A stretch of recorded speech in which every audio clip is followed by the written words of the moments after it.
The Girl Who Never Made Mistakes by Mark Pett and Gary Rubenstein. For Beatrice Bonnemwell, Friday began like any other day. She matched her socks, and of course, she put her shoes on their proper feet. She remembered to feed her hamster Humbert his favorite food, broccoli. And when she made a sandwich for her brother Carl's lunch, she used exactly the same amount of peanut butter as jelly. When she stepped outside to greet her fans, she didn't forget to say good morning and thank you. They asked if she made her bed. She had. They asked if she forgot to do her math homework. Nope. What about tonight's talent show? They asked. I'm ready, said Beatrice with a smile. After all, her juggling act had won 3 years in a row. Most people in town didn't even know Beatrice's name. They just knew her as the girl who never makes mistakes, because for as long as anyone could remember, she never did. Unlike Beatrice, Carl made lots of mistakes. He ate his crayons, he drew with his green beans, he danced with his hands, and played the piano with his feet. Carl loved to make mistakes. At school, Beatrice was on the cooking team with her two best friends, Millie and Sarah. To make their giant rhubarb muffins, they needed 4 eggs. Beatrice went to the refrigerator and carefully chose the biggest, eggiest egg she could find. But on the way back, her leg slipped out from under her. The eggs went flying. Beatrice was about to make her first mistake, but she didn't. That was close. She caught all 4 eggs. Sorry, Beatrice, I dropped a piece of rhubarb. Don't mention it, Millie.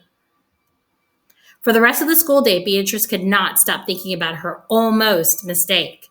She thought about it during class. She thought about it during playtime. On her way home from school, Beatrice watched Millie and Sarah ice skating in the park. Come join us, said Millie. It's fun, said Sarah. Beatrice watched them slip and slide on the frozen pond.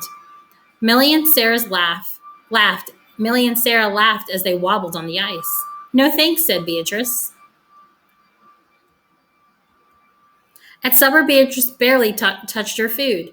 Is everything all right, kiddo? Asked her father. I'm worried I'll mess up tonight, said Beatrice, and everyone will be watching.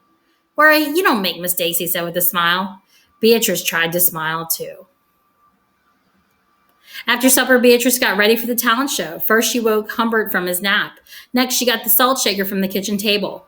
Finally, she filled a balloon with water. The school auditorium was packed. Beatrice felt her stomach jumping around inside her.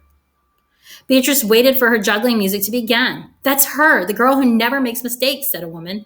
Oh, we know she'll be perfect, said a man. When the music started, she tossed Humbert in the air. Next, she added the salt shaker, and finally, she added the water balloon.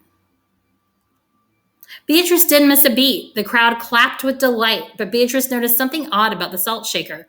The specks falling out of it were not white. Achoo! Humbert sneezed. Humbert was surprised by his sneeze that he grabbed the water balloon with his claws. Pop!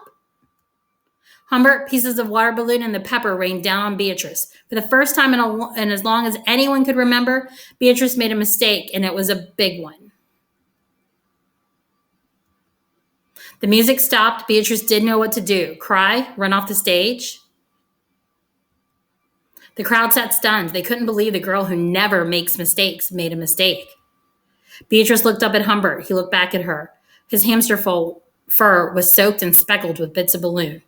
Beatrice let out a giggle. The giggle grew into a chuckle. The chuckle became a laugh. The people in the crowd looked at each other and then back at Beatrice. They began to giggle, then chuckle, then finally roar with laughter. Beatrice and the audience laughed until they couldn't remember why they were laughing. That night, Beatrice slept better than she ever had. In the morning, no fans greeted Beatrice. When she got dressed, Beatrice, for no reason at all, put a polka dot sock on one foot and a plaid sock on the other. Beatrice and Carl made sandwiches. This time they put peanut butter and jelly on the outside. They called it an inside-out PB&J. Lunch was messy and delicious. Later, Beatrice found Millie and Sarah skating in the park. They fell a lot and laughed. Now, people no longer called her the girl who never made mistakes. They just called her Beatrice.